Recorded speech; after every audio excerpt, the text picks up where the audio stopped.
तुम लोगों के कोर्स का second last chapter,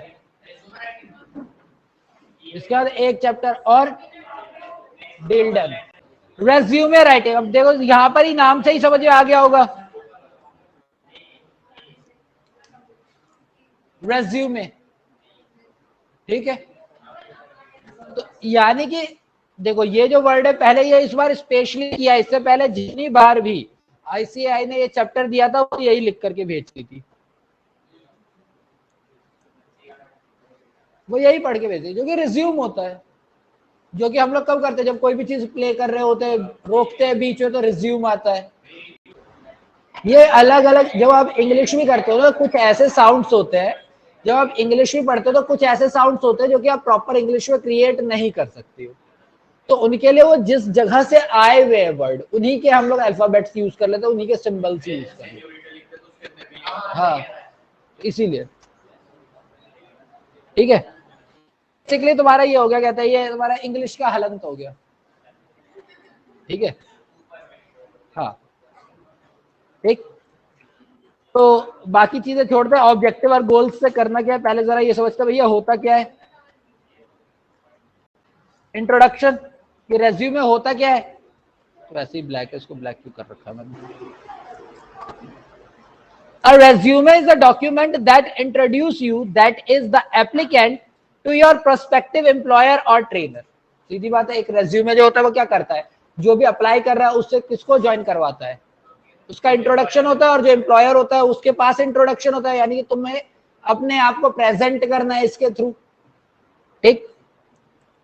it tells or what you have done and why they should hire you. There is no need for a trainer or an employer to know absolutely all there is to know about you. यानी सीधी सी बात है, यहां पर यह बोला हुआ है कि एक ट्रेनर या एक एम्प्लॉयर के लिए तुम्हारे बारे में सब कुछ जानना जरूरी नहीं है, जो काम की चीज है वही बताना जरूरी है। ये डिटेल्ड होना चाहिए, पर जरूरत से ज्यादा डिटेल्ड नहीं होना चाहिए, ठीक। Why, what you need to show or tell them is you are studied, suited to the course of job, ठीक है। That is you possess the skill, knowledge, understanding and personality traits needed for it। यानी basically आप ये बताते हो कि भैया देखो, आप जो भी जॉब दे रहे हो इसके लिए मेरे पास नॉलेज है, इसके लिए मेरे पास स्किल है, मेरी पर्सनैलिटी ऐसी है कि मैं इस जॉब के लिए सुटेबल हूं। बेसिकली ये आपका एक इंट्रोडक्शन है आपकी जीवन की कमाई बनाने में, ठीक। जो कि हमारे यहां होता नहीं है, हमारे यहां होता है कंट्रोल सी और कंट्रोल वी। किसी भी रेज्यूमे वाले के पास जाओगे रिज्यूम बनाने के लिए, तो वो किसी और का रेज्यूमे खोलेगा, उसमें डिलीट करके बस आपका नाम, address, phone number, father's name, date of birth edit करेगा। थोड़ी बहुत क्वालिफिकेशन अगर आगे पीछे करनी है, जैसे ईयर वगैरह चेंज करना हो तो कर देगा, और कुछ नहीं करेगा, मतलब इतना। और ऑब्जेक्टिव जो होता है वो तो प्रॉपर सीवी ही चल रहा होता है, control C control V, control C control V, इधर से ऑब्जेक्टिव उठाया दूसरी जगह पेस्ट। इसीलिए ना इतना ज्यादा कंट्रोल सी कंट्रोल वी कर लिया कि रेज्यूमे का छोटा नाम ही सीवी रख दिया। यहाँ पे लॉजिक की बात कर ही कौन रहा है, वैसे क्यूरिकुलम विटाए होता है ना, VITAE, VIT नहीं होता ना, VITAE होता है ना, है ना। हाँ, V8 कैसे हो गया, VITAE, ठीक है। इसीलिए तो पता था ये नहीं बोल पाएगा कोई, तो सीवी चलने दो, ये ऐसा रहने दो, इतने तगड़े नाम याद नहीं करने। और क्यूरिकुलम जो होता है ना, देखो यहां पर तुम्हें ये भी फर्क पता चलेगा कि एक बायोडेटा, रेज्यूमे और सीवी, फर्क क्या होता है इनमें। ये चीज इस चैप्टर के अंदर बताई नहीं हुई है, बट अगर मैं एक बात करूं, देखो रेज्यूमे के बारे में तो हम पूरे चैप्टर में पढ़ेंगे ही पढ़ेंगे। बेसिकली होता है आप रिश्ता विश्ता लेकर के जाते हो, बायो वर्ड है ना, वो बायोलॉजिकल डेटा का शॉर्ट फॉर्म है। आपकी हाइट कैसी है, आपका कलर कॉम्प्लेक्शन क्या है, ये सारी चीजें इसके अंदर मेंशन की जाती है। लेकिन हम लोग 11th-12th क्लास तक यही लिखते हैं जॉब लेटर में, इसीलिए हमारे पास नॉलेज नहीं है इस चीज की। पर बायोडेटा जो है, कभी भी जो लिखा जाता है वो इनफॉर्मली लिखा जाता है, ठीक है। जिसके अंदर आप अपने अपना नाम, पिता का नाम, डेट ऑफ बर्थ, एड्रेस, फिर उसके बाद लड़के की हाइट, ये सारी चीजें मेंशन करते हो, या लड़की की हाइट, ये चीजें होती है। ठीक है, तो वो होता है बायोडेटा, बायोलॉजिकल डेटा। ये जो सीवी है, ये बेसिकली अब तो खैर सबके लिए हो गया है कि सारे के सारे यूज करने लग गए हैं, बट रेज्यूमे जो है ये सबसे ज्यादा अभी भी अमेरिका में प्रचलित। यानी कि आप जब अमेरिका वगैरह में इंस्टीट्यूट वगैरह में भी एडमिशन लेने जाते हो ना, कॉलेज वगैरह, तो भी आपको रेज्यूमे देना पड़ता है फॉर एडमिशन। ठीक है, बाकी सीवी अभी करंट ये नए वर्ड आए हैं, कुछ साल से आ रहे हैं। इसका मतलब बेसिकली यही है कि आप पहले अपनी स्किल्स के ऊपर फोकस करके बताओ एंड देन आप अपनी पर्सनल डिटेल्स दो। सीवी बेसिकली इसी के लिए, आपका पूरा क्यूरिकुलम क्या रहा है, ये नहीं कि आपने सिर्फ पढ़ा क्या क्या है, आपका पूरा क्यूरिकुलम क्या रहा है, उस पूरे की बात करते हैं। ठीक है, क्यूरिकुलम क्योंकि वर्ड ही बहुत बड़ा हो जाता है। कौन सा? हाँ, ठीक है, ठीक है। Therefore, it is of extreme importance that you choose what you write in your resume wisely. While drafting your resume, pick out those of your skills that are most suited for the position you are applying for and present them in a manner that allow the prospective employer or trainer to evaluate them quickly and easily. समझ में आ रहा है? आ रहा है समझ में? तुम्हें तो आ रहा है, इनसे भी पूछ लो ना, क्योंकि ये बोरिंग चैप्टर है, ये बोरिंग चैप्टर है सिंपल सी भाषा में। क्योंकि तुम्हें यही नहीं पता, तुम्हें अगर अपने बारे में ही इंट्रोड्यूस करने की बात की जाए तो वैसे नहीं कर पाते हो, यहाँ पे तो अपने बारे में लिखना पड़ जाएगा पूरा का पूरा, नहीं लिख पाओगे। अभी अभी अभी समझा दूंगा ना, नहीं लिख पाओगे। ऑफिशियल हो गया ना, फॉर्मल, फॉर्मल होगा, सेट ऑफ रूल्स आएंगे, सेट ऑफ रूल्स आएंगे तो एक प्रॉपर फॉर्मेट होगा, प्रॉपर फॉर्मेट होगा तो फिर अपने आप ही दिक्कत आएगी। ये थोड़ी ना लिखना कि मेरी 2 टांगे हैं, 2 हाथ है, 1 नाक है, ऐसा थोड़ी ना लिखना। ये थोड़ी ना लिखना है कि गाय का ऐसे लिख करके आ गए। ठीक है, यहां पर अपने आप को प्रेजेंट करना है तुम्हारे एम्प्लॉयर के सामने, तुम्हें खुद को।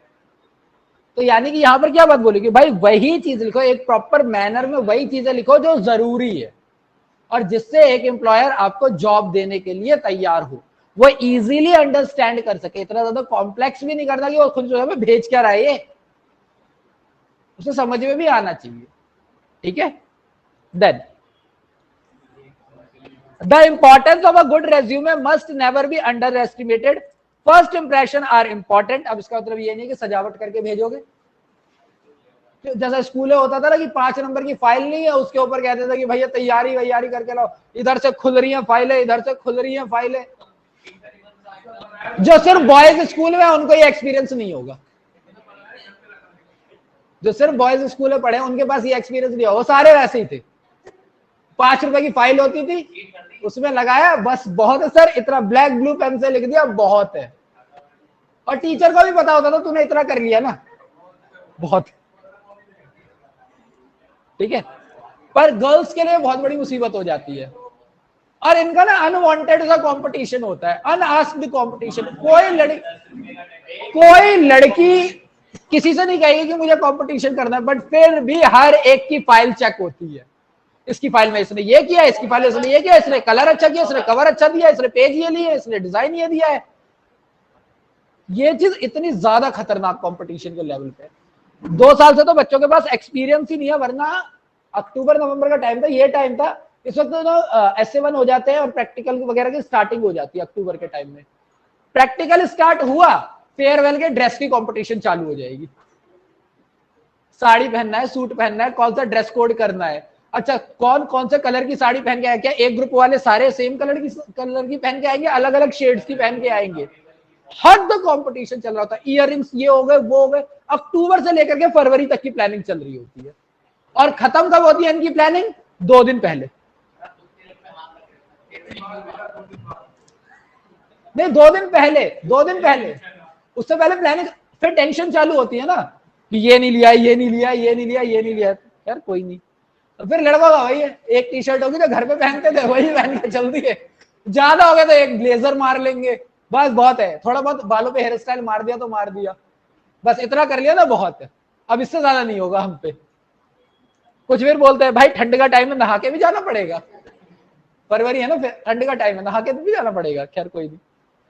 The first impression that you make on a prospective trainer or employer depends on the content and presentation of your resume. यानी कि सीधी बात है, आप जैसा रेज्यूमे लिखोगे वैसा ही कोई इंसान आपको पढ़ेगा। तो जितना अच्छा रेज्यूमे होगा उतनी अच्छी बात है, रेज्यूमे अच्छा नहीं होगा उसका इंप्रेशन आपके लिए अच्छा नहीं होगा, सीधी बात है। In this increasingly competitive job market, it is imperative that your resume makes an and gives you the best possible chance of getting the employers and trainers attention. हमारा तो रेज्यूमे खैर फिर भी बहुत नॉर्मल सा बनता है, लेकिन अगर आप इंटरनेट पे आज भी जाओ तो बहुत सारी ऐसी वेबसाइट्स है जो कि प्रॉपर 2 महीने की ट्रेनिंग देती है, 2 से 3 महीने की रेज्यूमे क्रिएट करने की, 3-3, 4-4 हजार की फीस है उनकी।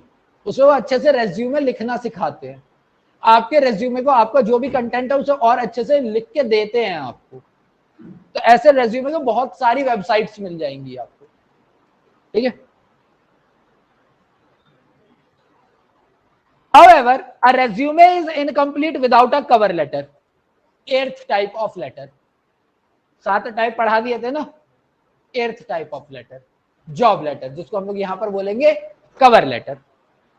A cover letter is a letter that accompanies the resume and reflects your knowledge of the employer or trainer. Its purpose is to introduce you to an organization, convey your interest in the company or a specific vacancy, and draw attention to your resume. यानी सीधी बात है, कोई भी आपका resume तब पढ़ेगा जब आप वो एक कवर लेटर दोगे, और कवर लेटर इंटरेस्टिंग होगा तो ही कोई आपका रेज्यूमे खोल के पढ़ेगा। इसलिए मेल में आप रेज्यूमे लिख नहीं सकते, अटैच कर सकते हो। जब मेल भेजते हो तो उसमें रेज्यूमे अटैच कर सकते हो, लिख नहीं सकते। वहां पर क्या लिखते हो? कवर लेटर, ठीक है। और कवर लेटर अच्छा होगा तो ही वो रेज्यूमे की अटैचमेंट खोल के देखेगा, वरना रहने दो। स्पैम में बहुत सारी चीजें जाती हैं, ये भी चला जाएगा।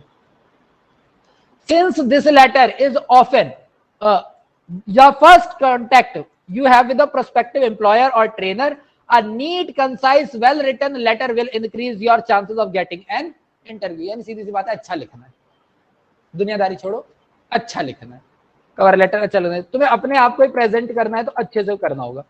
ये एक चीज इस साल डाली है आईसीआई ने, इससे पहले ये चीज डाली नहीं गई थी, स्वॉट एनालिसिस, ठीक है। यही है, strength, weaknesses, opportunities and threats. SWOT stands for strength, weakness, opportunity and threats. SWOT analysis is a strategic planning or technique that makes you identify your strength, weakness, opportunity and threats, thereby enabling you to assess your holistic personality. यानी आप real में कैसे हो, जब भी आप अपने आप का स्वॉट एनालिसिस करते हो कि आपकी स्ट्रेंथ क्या क्या है, आपके वीकनेस क्या क्या है, आपके थ्रेट्स क्या क्या है, तो आप अपने आप, हॉलिस्टिक का मतलब वैसे तो पवित्र होता है, आत्मज्ञान वाली बात होती है, पर यहाँ पर होता है आपकी रियलिटी, आपके सच्चेपन को, कि आप रियल में कौन हो, ये उसको पहचानने में मदद करती है। Strength and weakness are the aspect with respect of your inherent acquired abilities. यानी कि स्ट्रेंथ और वीकनेस जो होती है वो किससे होती है? जो हम एक्वायर करते हैं। Opportunities in terms of the academic और प्रोफेशनल ब्रेक थ्रूज, की भाई तुम्हारी मैथ्स अच्छी है, तुम्हारी साइंस अच्छी है, तुम्हारा लॉ अच्छा है, तुम्हारा क्या अच्छा है, वो तो एकेडमिक्स वगैरह से या प्रोफेशनल से, कि मैं कहते हैं मैं टाइपिंग अच्छी कर लेता हूं, मैं कैलकुलेशन अच्छी कर लेता हूं, ये तो एक्वायर्ड हो गए, ठीक। जबकि यहां पर और and threats in term of competition, academic और professional. While strength and opportunity की अगर हम बात करते हैं, are helpful in achieving your objective provided that you are able to utilize your strength and leverage and the opportunity. यानी जब आप अपॉर्चुनिटीज को बताते हो, अगर आपके पास ये स्ट्रेंथ है और वो स्ट्रेंथ जो है उस अपॉर्चुनिटी के अंदर आती है, तो आप उसे तभी ग्रैब कर पाओगे जब आपको अपॉर्चुनिटी के बारे में भी पता हो और जब आपको स्ट्रेंथ के बारे में भी पता हो, ठीक है। Weakness and threats give you the reality check as to where you stand. ये विसविस होगा या वाया वर्षा के लिए होगा? विसवस, ये मेरे को भी प्रोनाउंसिएशन याद नहीं है, ये विसविस होगा या क्या होगा मुझे पता नहीं है। अभी किसी और के कंपैरिजन में, ठीक है। Others and enable you to identify the aspect you need to improve to steer ahead to others. यानी बेसिकली आप अभी दूसरों के कंपैरिजन में कहां खड़े हो, क्या आपके पास पावर है और क्या आपके अंदर कमियां हैं जो उनसे बेटर आप करके उनसे आगे बढ़ सकते हो। तो यहां पर बेसिकली आपका सेल्फ एनालिसिस की बात हो रही है। अब सेल्फ एनालिसिस कितना आसान है कितना टफ है ये तो तुम खुद ही जानते हो, ठीक है। आज तक हमें ही नहीं पता कि भाई हम क्या बनना चाहते हैं। तू तो रहने ही दे, तू तो खासकर रहने दे, तू तो पहले ही प्लान ABCD लेके चल रहा है। आर्नोल्ड श्वार्ज़नेगर की एक लाइन है, आया था, उसने कहा था अगर आपने लाइफ में दिमाग में सोच लिया you need a plan B, तो आप कभी प्लान ए में सक्सेसफुल नहीं होगे।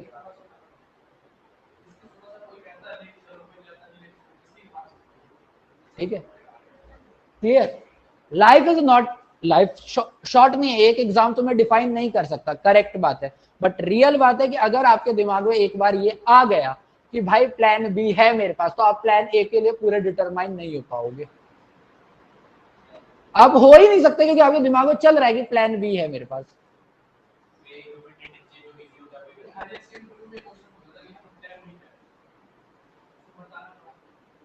नहीं, प्लान बी क्या है, अगर यहाँ पे तो आप ये बोल सकते हो कि मैंने ये सोचा नहीं है अभी, मैं अब प्लान करूंगा, ठीक है, या मेरे पास ये अपॉर्चुनिटी है, ये नहीं होगा तो इससे कुछ बेटर होगा, ये वो एक अलग चीज है। बट आपका शीर डिटर्मिनेशन कहां जाता है, अगर आपने कर लिया कि भाई मेरे को ये करना है करना, जैसे कि इसके बारे में आप लोगों ने शायद एक स्टोरी पढ़ी होगी, 9th क्लास में थी, कहते हैं रीच फॉर द टॉप, जिसके अंदर मारिया सारापोवा वगैरह के बारे में पढ़ा था और संतोष यादव के बारे में पढ़ा था।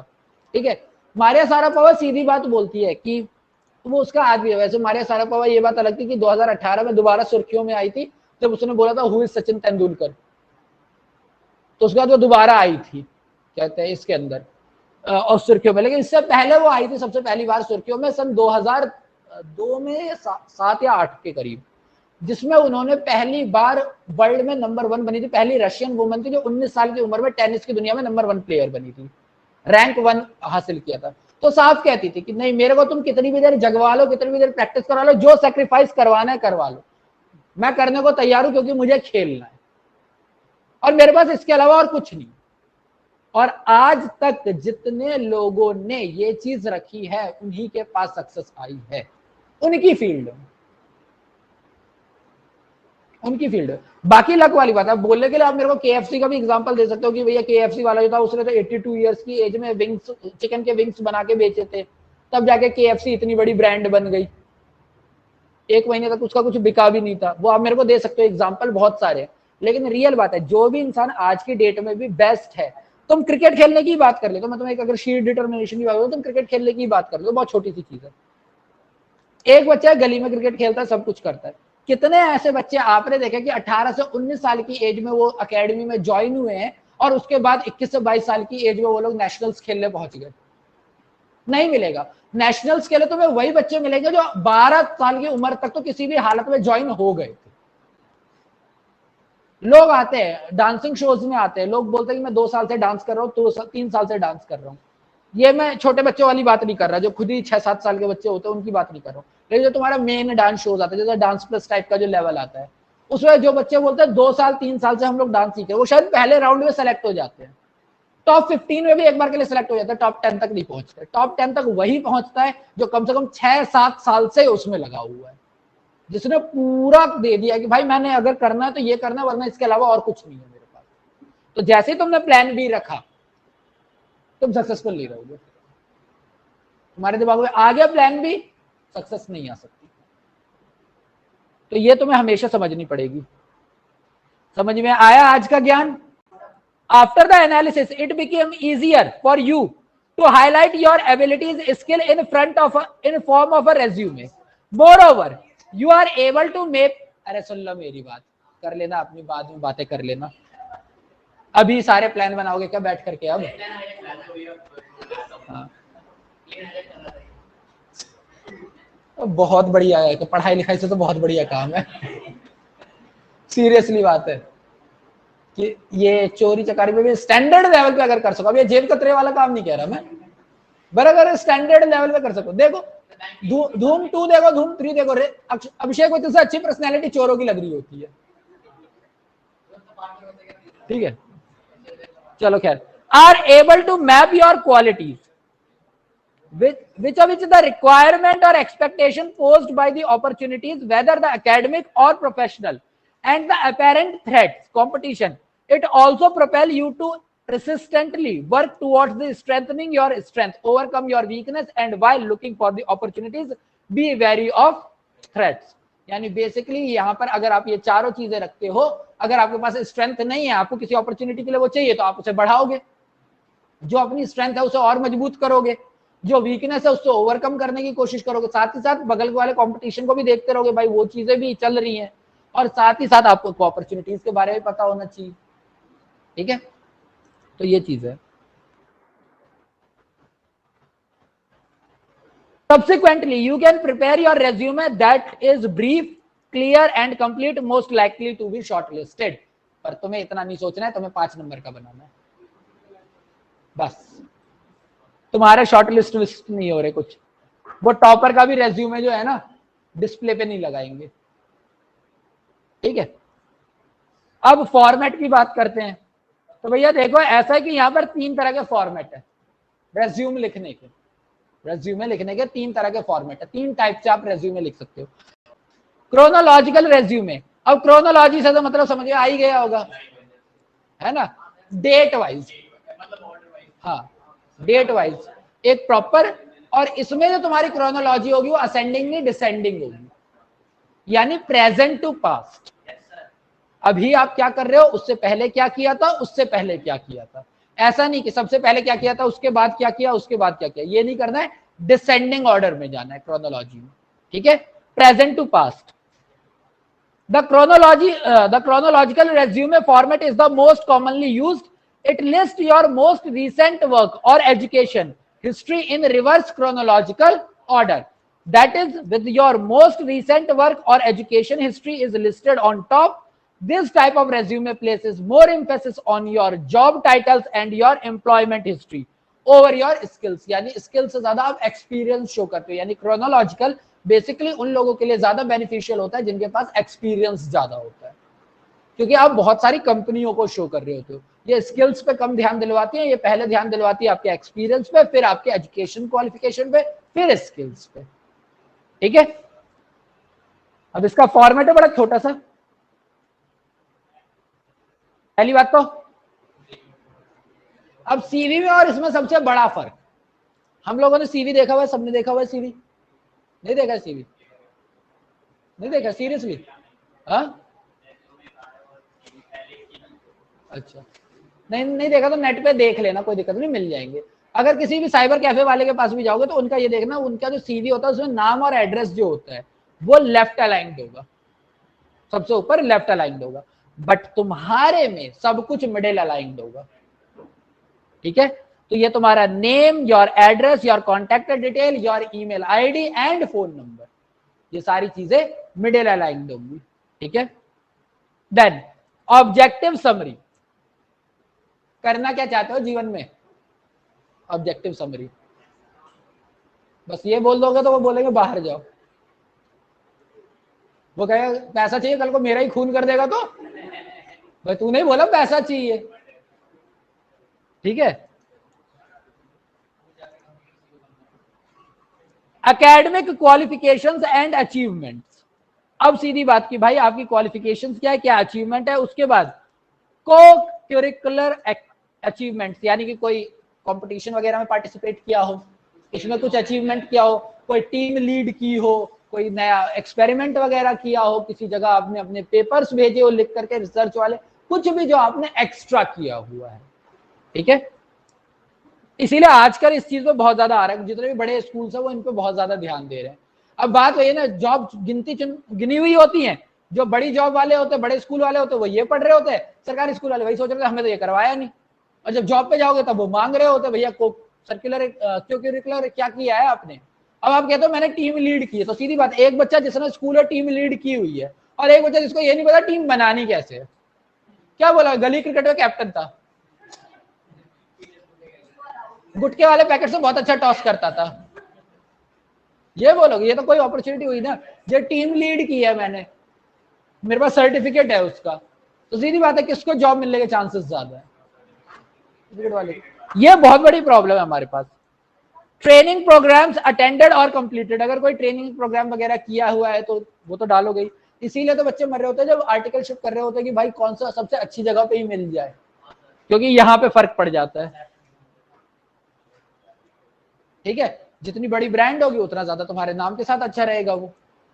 देन आप अपनी स्ट्रेंथ, इंटरेस्ट या हॉबीज, फिर पर्सनल डिटेल। ठीक है, अब ये तो हो गया जो हमने एक नॉर्मल पढ़ लिया, लेकिन अगर मैं इसके अंदर बात करूं हेडिंग्स और सब हेडिंग्स की बात अगर हम करते हैं तो क्या होगा? सबसे पहले name and contact detail, objective summary, career summary और प्रोफेशनल एक्सपीरियंस। अब जैसे ही प्रोफेशनल एक्सपीरियंस पे होगा, सबसे पहले पहली कंपनी क्या थी, उसमें कौन सी जॉब पे थे, कौन से पोजीशन पे थे और तुम्हारी रिस्पॉन्सिबिलिटीज क्या थी और कोई अचीवमेंट किया नहीं किया वहां पर। कभी आप एम्प्लॉय ऑफ द ईयर बन गए हो, एम्प्लॉय ऑफ द मंथ बन गए हो, कभी आपको वहां से नेशनल्स के लिए भेज दिया गया हो, होता है ना कि सेमिनार्स वगैरह के लिए लीड करने के लिए भेज दिया गया हो, वैसी कोई अचीवमेंट। सेम कोई दूसरी कंपनी हो तो वो भी, 2 कंपनियां डाल दो बहुत है। देन एजुकेशनल डिटेल, पढ़ाई लिखाई तो डालोगे ना भाई, जॉब मिली कैसे, क्या ना ये हेडिंग सब हेडिंग वाला है, वो तो डायरेक्ट बता देता कि इतने पॉइंट्स हैं, ये उसके हेडिंग सब हेडिंग के साथ बताया ना। देन उसके बाद हॉबीज और पर्सनल डिटेल, उसी बात को बोला है, बस इसमें क्या बोल दिया कि आपको 2 हेडिंग जो डाली और जॉब वाली ने अलग से शो करके दिखानी थी, तो वो शो करके दिखाया है इस फॉर्मेट में, और कुछ अलग नहीं किया है इसमें। ठीक है, उसके बाद आता है हमारा फंक्शनल रेज्यूमे। हाँ, कहाँ सबसे अभी जहां काम कर रहे हो पहले वो, उससे पहले जहां काम किया था उससे पहले, उससे पहले जहां काम किया था उससे पहले, 2 कंपनियां डाल देना बहुत है, उससे ज्यादा क्या ही करोगे। अब ऐसा तो है नहीं कि मेरे पास 70 साल का एक्सपीरियंस है लिखोगे, ज्यादा 12 4। हाँ, प्रेशर होगा तो ये रहे ना, सेकंड फॉर्मेट पे आ जाओ। ठीक है, अच्छा आईसीए वालों ने फॉर्मेट दिया नहीं दिया है, एक मिनट रुको ना, सारे पढ़ाने के बाद ही दे रखेगा, पहले एक फंक्शनल, पहले एक क्रोनोलॉजिकल समझा देता हूं, उसके बाद फिर फंक्शनल पढ़ा के फिर उस पे आऊंगा। ठीक है, ये रहा सैंपल 1। ठीक है, इसको समझ लो, इसको मैं लिखवाऊंगा नहीं क्लास में। हाँ, लिखते तो हम लोग डियर सर नीचे भी थे सब्जेक्ट के, चेंज करवाया ना, सीवी रेज्यूमे नहीं, सीवी, इसीलिए तो मैंने बोला सीवी सबने देखा हुआ है ना, इसीलिए तो मैंने पहले पूछ लिया था। जितनी भी आपकी डिटेल है सब मिडिल अलाइंड होंगी। ठीक है, देन ऑब्जेक्टिव रट मारना, मैं कुछ नहीं करते, रट मारना अपनी तरफ से, या तो बना लेना। अब तुम्हारी लाइफ का क्या ऑब्जेक्टिव है वो मुझे क्या पता। Right A chronological resume for, जो भी पोजीशन देनी होगी वो पोस्ट बता देंगे कि इस पोस्ट के लिए ये पोजीशन, आपके पास इतना एक्सपीरियंस है नहीं है, वो सीधा बोल देंगे। अब सीधी बात है, अगर फ्रेशर को बोल रहे होगे तो फंक्शनल में जाओगे, अगर एक्सपीरियंस मांग रहे होंगे तो वहां पर आपको एक्सपीरियंस्ड वाला भेजना पड़ेगा।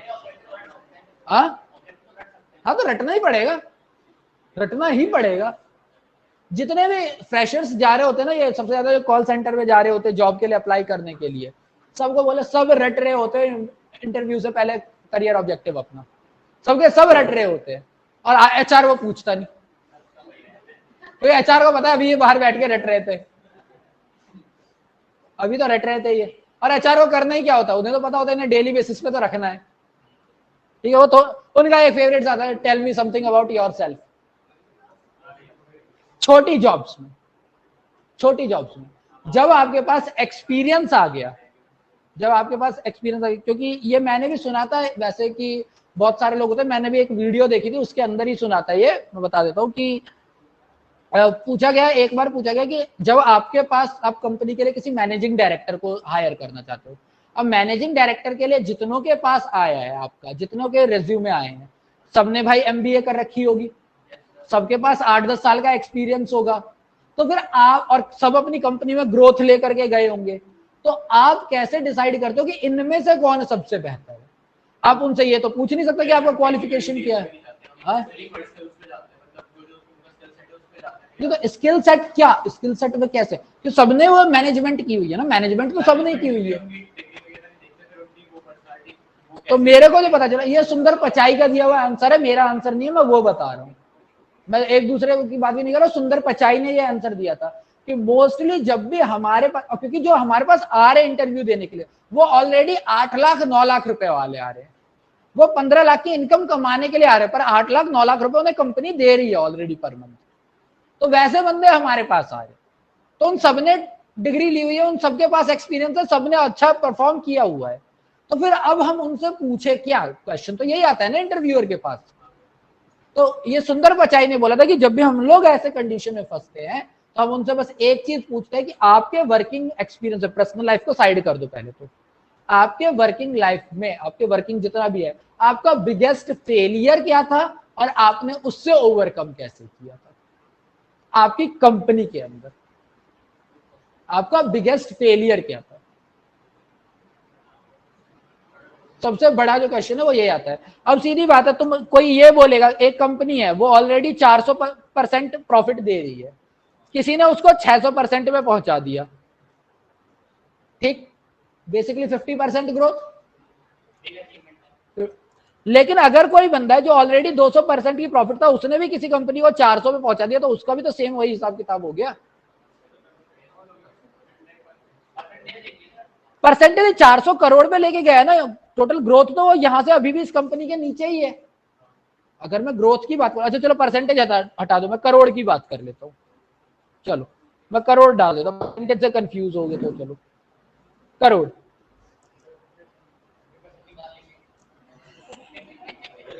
गलत, मैं ये कह रहा हूं किसी भी हालत में ये कंपनी तो अभी भी इस वाली कंपनी से छोटी ही रहेगी ना,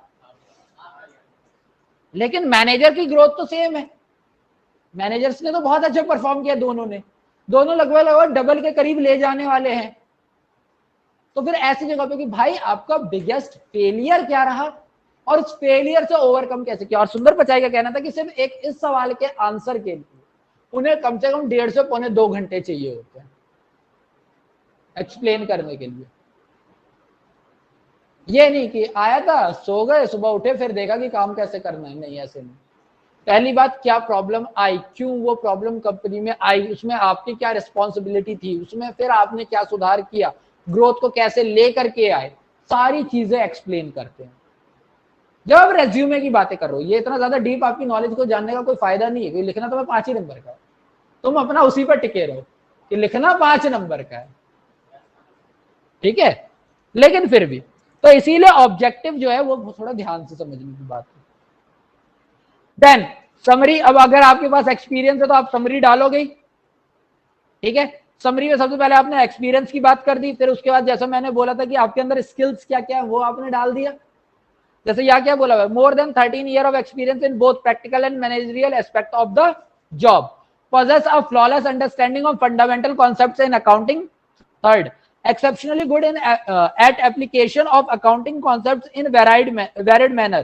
Extensive experience in accounting practices to explore the various facets of the economy. यानी कि जब भी हमारे अलग अलग फेजेस आते हैं तो उसमें हम कैसे अपने आप को क्या करेंगे, इकोनॉमी में बचा के चलेंगे, इसमें भी अच्छा, ठीक है। फेसेट्स ऑफ इकोनॉमी यानी इकोनॉमी को जितने भी उतार चढ़ाव आएंगे, जैसा भी आएगा उसमें हम कैसे लेकर के चलेंगे। तो ये सारी आपकी स्किल्स की तो बात हो रही है। पहली लाइन एक्सपीरियंस के, बाकी तीनों क्या बता रही है, स्किल्स के बारे में बात कर रही है। देन ऑफ कोर्स ये लाइन तो सब डाल देना, हो ना हो डाल देना, ठीक, ये मत डालना कि ट्रेड पॉलिसीज और फॉरेन पॉलिसीज की इन डेप्थ नॉलेज है, ठीक है, ठीक। वैसे तो डाल भी दोगे तो कौन सा तुमसे क्वेश्चन पूछने वाले हैं कब से, क्या तुझे बुला के तेरे सामने आंसर शीट चेक करेंगे कि अच्छा ट्रेड पॉलिसीज के बारे में बहुत कुछ जानते हो, जरा बताओ ट्रेड पॉलिसी के बारे में, तो मार्क्स दिए जाएंगे। तू कहेगा सर 5 मार्क्स काट के बताना कितने हो रहे हैं, सीधी बात है। अगर एज सर 5 मार्क्स काट के, बेटा 5 मार्क्स कहां सोच रहे थे, वो देने ही 3 वाला था मैं, लिटरली। ठीक, उसके बाद एक्सपीरियंस की जो हम बात कर रहे हैं, ऑफ कोर्स एक आपने क्या बताया कंपनी का आप सबसे पहली बात कौन से डिपार्टमेंट में थे, क्या आपकी पोस्ट कौन से डिपार्टमेंट थे, कौन सी कंपनी में थे, एड्रेस दे दिया कंपनी का पूरा। उसके बाद आप वहां काम क्या कर रहे थे, मैंने बताया था ना रिस्पॉन्सिबिलिटीज एंड अचीवमेंट्स। ठीक है, तो कंपनी में आप क्या क्या काम आपको दिया गया था और उसकी आपकी अचीवमेंट्स क्या क्या है। ठीक है, तो ये सारा इन्होंने कुछ अचीवमेंट नहीं बताई है, इन्होंने सारी की सारी अपनी रिस्पॉन्सिबिलिटी ही बताई है। ठीक है, कि हम क्या क्या काम करते थे। क्लियर। उसके बाद उससे पहले की कोई कंपनी होगी, उसके अंदर भी ये होंगे। एक दिल्ली से मुंबई शिफ्ट हुए हैं, पहले दिल्ली में ही थे। क्लियर। उसके बाद वहां पर उन्होंने क्या क्या किया है, ये अचीवमेंट हो गया। सेकंड वाला, ये तो बहुत लेंदी है, इतना लेंदी तो तुम लिख ही नहीं सकते। मैं कहता रहा हूं ये तो तुम लिख ही नहीं सकते। मैंने इसीलिए तो कहा कि ये बहुत बोरिंग चैप्टर है और साथ ही साथ ये बहुत लेंदी चैप्टर भी है।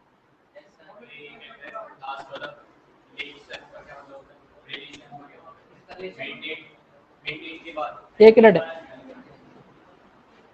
हाँ लाइसेंस, लाइसेंस का मतलब बेसिकली यहाँ पर रिलेशन की बात नहीं हो रही, यहाँ पर जो आपकी पूरी की पूरी वो होती है बिजनेस की कॉन्सेप्चुअल जो पूरा होता है, कि आप सिर्फ आप बिजनेस की बात नहीं कर रहे, रिलेशनशिप्स की बात नहीं कर रहे, कॉन्ट्रैक्ट्स वगैरह सब कुछ आ जाते हैं इसके अंदर, लेन देन सब कुछ आ जाता है इसके अंदर।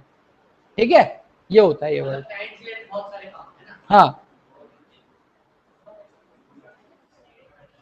देन उसके बाद आपकी एजुकेशन की बात आएगी। अब ये कुछ ऐसा जो आप सब अपने में लिखना चाहते हो, यहां से तू कर, अगर पूरा कर लिया तो तू भी यही लिखेगा। ठीक है, मैंने बताया ना जैसे मैंने अपनी फ्रेंड की, हाँ वो तो तुम जानो, वो तो तुम जानो, मुझे क्या पता।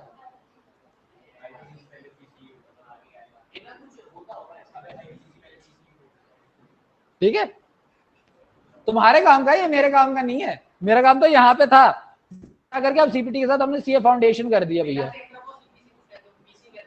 भैया अपना काम तो ये है, यहाँ पे खत्म, इसके ऊपर तुम जानो, तुम्हारा काम जाने। खैर, अब ये तुम्हारे पास कभी नहीं है, पर तुम बना करके अपनी इच्छा पूरी कर लेना।